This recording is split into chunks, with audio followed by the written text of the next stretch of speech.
Olá pessoal, sejam bem-vindos a mais uma videoaula da disciplina de materiais e processos de fabricação para engenharia de produção.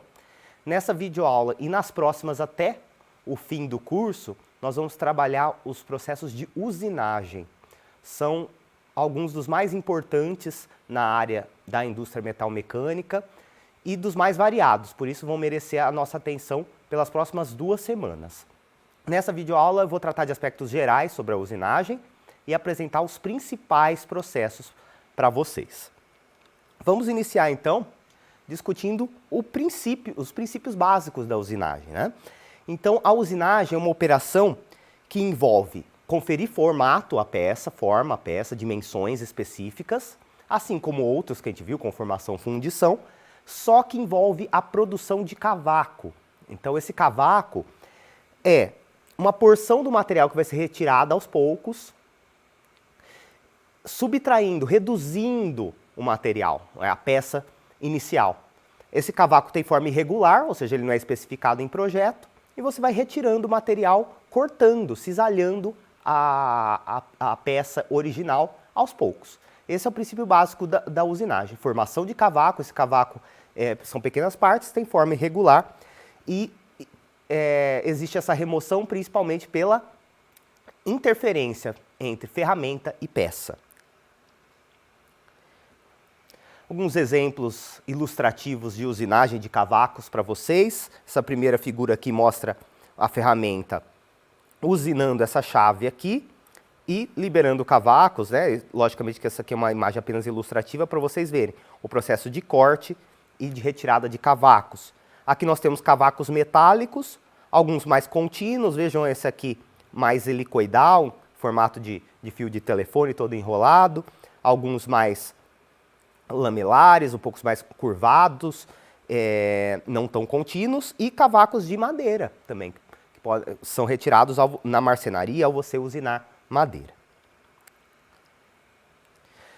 Normalmente a usinagem é feita em etapas, você não usina tudo de uma vez, até porque cada corte vai exigir um processo específico de usinagem, como nós vamos ver. Então, a partir do material bruto, vão se removendo cavacos em etapas sequenciais, usinando diferentes formas, furos, chanfros, canais e assim por diante, até chegar no produto final.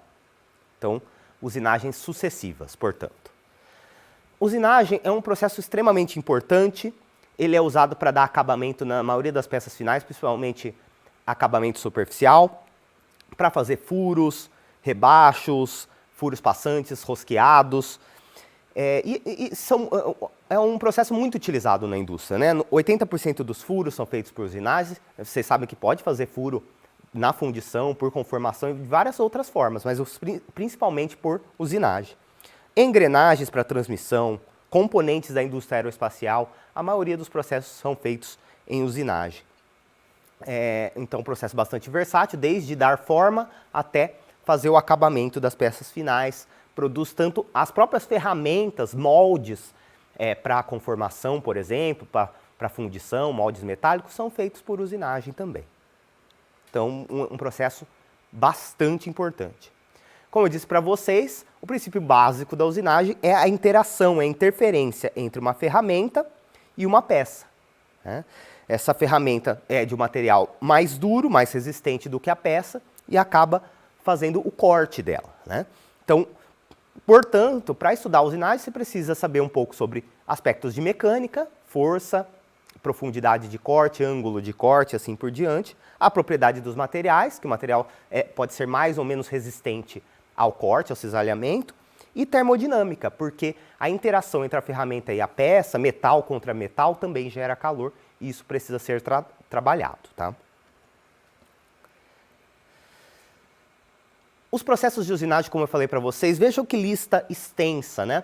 Mas nós podemos dividir todos esses processos de usinagem em 2 grandes grupos. Os grupos com geometria definida, que vocês veem aqui, torneamento, fresamento e furação como os principais, mas você tem rosqueamento, aplanamento, brochamento, alargamento, rebaixamento, mandrilamento e serramento. A gente vai ver alguns deles nessa aula, com mais detalhes, mas o que une todos eles é o fato da ferramenta ela ser projetada com uma geometria definida. Ela pode ter um ou mais gumes, mas você sabe a angulação dela, o comprimento, todas as especificações da ferramenta são conhecidas, são projetadas. Enquanto esses processos aqui, polimento, espelhamento, brunimento, lapidação, superacabamento, lixamento, truncamento, retificação e afiação, são processos com ferramentas sem geometria definida, ou seja, geometria indefinida. Nós vamos ver, por exemplo, o processo de retificação, a ferramenta é um rebolo de material abrasivo. Ele tem uma certa granulometria, mas os grãos que fazem a abrasão, fazem o desgaste, eles não têm um projeto específico, né? Existe uma rugosidade na ferramenta, então não tem uma geometria muito bem definida. Tá? São principalmente processos de acabamento superficial, de acabamento nas peças. Alguns processos, os principais de usinagem com geometria definida, ferramenta com geometria definida, torneamento. Então vocês percebam, a gente vai destacar principalmente o torneamento, a furação e o fresamento nessa aula, mas eu quero que vocês percebam inicialmente que existem movimentos diferentes para a peça e para a ferramenta. Em alguns processos como o torneamento, a peça faz movimento de rotação, no torno, por exemplo, enquanto a ferramenta faz movimento de avanço. Já na furação, a peça pode ser fixa, enquanto a broca, na furação, faz tanto o movimento de rotação quanto o movimento de avanço ao mesmo tempo. Então, isso que eu quero que vocês tenham uma visão geral. O que muda muitas vezes de um processo de usinagem para outro é o comportamento em termos de movimentação da peça e da ferramenta que está interferindo com a peça. Falando um pouco sobre a formação de cavaco, então, de novo, o cavaco ele não tem um projeto, você não tem ele é gerado de forma irregular, mas existem alguns padrões. Os padrões mais básicos para a gente iniciar a discussão são cavacos mais contínuos, mais alongados, que não são tão cortados entre si em pedaços pequenos, e cavacos arrancados, né? Então, são pedaços bem pequenos que vão sendo retirados aos poucos da peça. Abrindo um pouco essa classificação, nós temos, além do cavaco contínuo, essa imagem é bem ilustrativa, porque mostra a formação dos 3 tipos de cavaco. Além do cavaco contínuo que vocês veem aqui na primeira imagem e do arrancado na segunda imagem, vocês têm também cavacos lamelares, né, ao centro, ou cisalhados, que vão cortando. Existem divisões entre as partes pequenas ali do cavaco, mas eles acabam não se separando entre si, não sendo arrancados uns dos outros, tá? Então aqui vocês vão ver a descrição desses 3 tipos de cavacos. O que eu gostaria de destacar é que um cavaco contínuo, ele é desfavorável. Ele ocupa muito espaço da máquina, pode até travar a ferramenta, pode até atrapalhar o processo. E ele é formado quando existe uma velocidade mais alta de usinagem, uma angulação efetiva da ferramenta maior e o material ser mais resistente a cisalhamento. Então ele vai sendo retirado da peça, mas ele não é cortado entre si porque ele não é frágil, né? Ele resiste ao cisalhamento.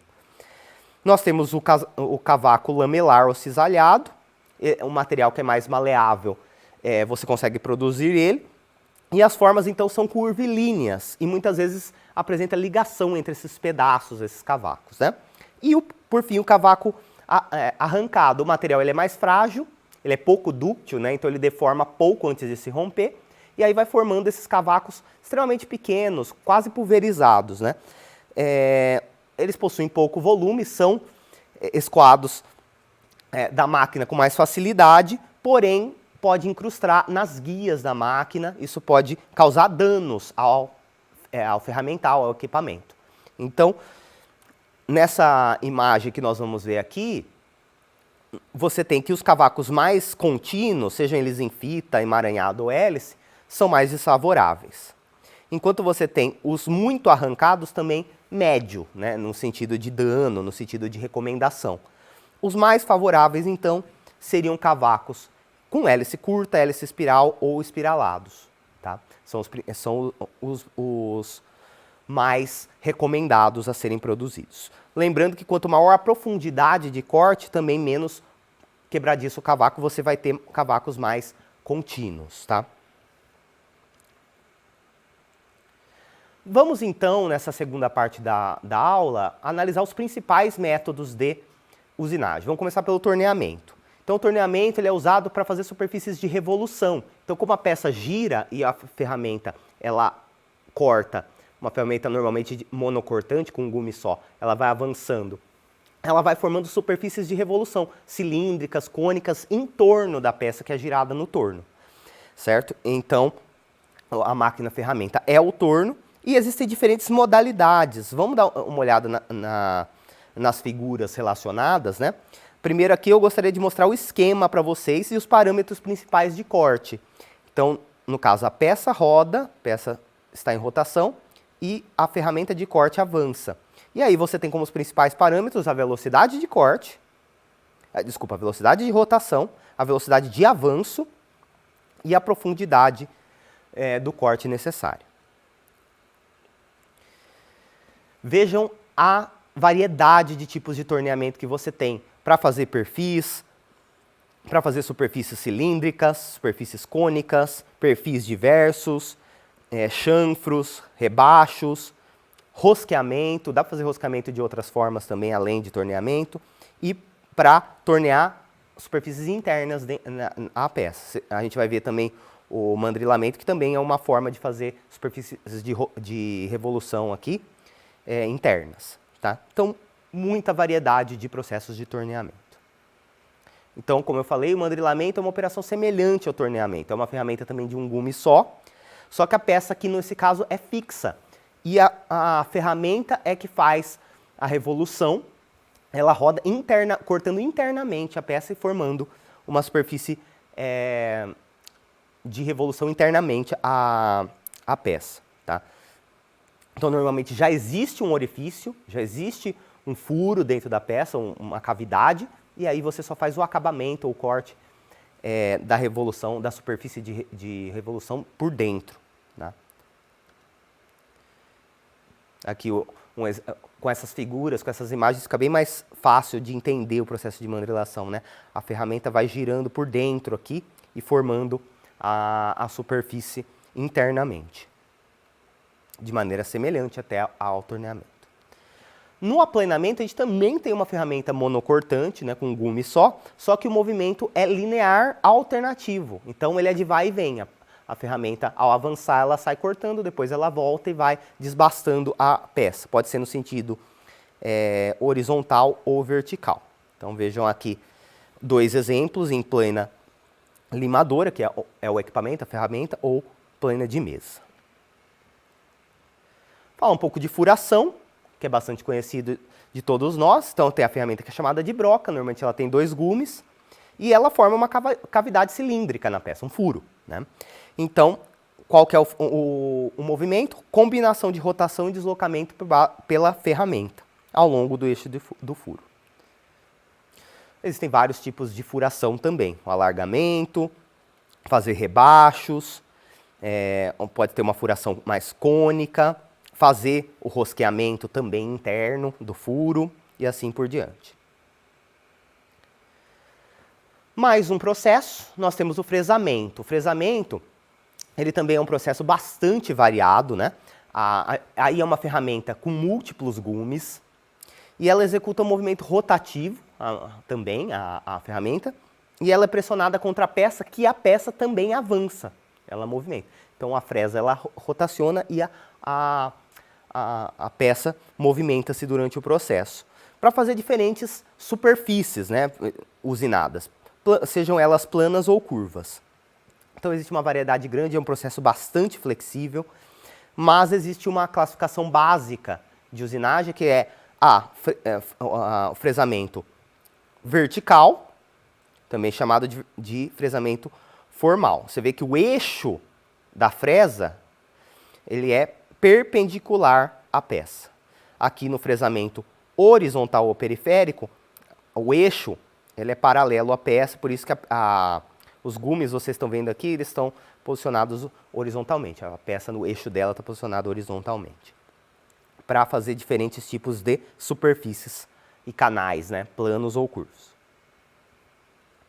que também, outro exemplo, para fresar canais, para fresar superfícies, rasgos, um fresamento duplo. Então, um processo bastante utilizado na indústria e bastante versátil. E para a gente fechar a aula de hoje, eu queria pelo menos trazer um exemplo de usinagem com ferramenta com geometria indefinida. No caso aqui, a retificação, um dos mais comuns aí da gente ver, né? Então, no caso da retificação, nós temos a ferramenta retirando o material da peça por meios abrasivos. Então, existe, por exemplo, um rebolo de carbeto de silício. Em outros processos, na retificação e outros processos de geometria indefinida, você vai ter materiais abrasivos com base em óxido de alumínio, super abrasivos, até o diamante, né, utilizado.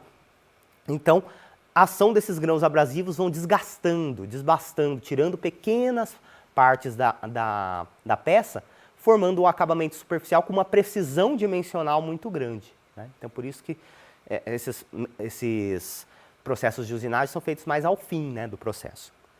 Então, a ferramenta gira, o rebolo gira, mas também pode executar movimentos de translação, tá? Usinando, a peça também pode se movimentar. Então, é um processo de alta precisão dimensional e de ótimo acabamento superficial, né, acabamento da peça, um polimento. Então, veja aqui a retificação plana, a peça se movimentando, pode se movimentar aqui nas duas direções, aqui, né, comprimento e largura, e o rebolo também girando, né, fazendo movimento de rotação. O rebolo de material abrasivo. Existem vários tipos de retificação, como vocês podem ver, dependendo do movimento da peça e do movimento do rebolo, né? Então, no caso aqui, a gente tem a retificação tangencial plana aparecendo aqui, com diferentes movimentos e relações entre a peça e a ferramenta. Então, aqui é a retificação cilíndrica, que era a retificação tangencial, né? Retificação tangencial plana nessa figura. E aqui você tem a retificação cilíndrica. Veja como a peça aqui ela rotaciona. Por isso que a retificação é feita de maneira, chamada de retificação cilíndrica, porque a peça, a interação entre a ferramenta e a peça é de ambos rodando, e também existe o avanço da ferramenta. E retificação sem centros, também com interação por meio de encostos aqui, uma roda reguladora, para fazer a interação entre o rebolo e a peça. Bem, com isso a gente encerra a nossa primeira aula sobre usinagem. Na nossa próxima videoaula a gente vai fazer alguns exercícios sobre os principais métodos de usinagem convencional. Nos vemos lá.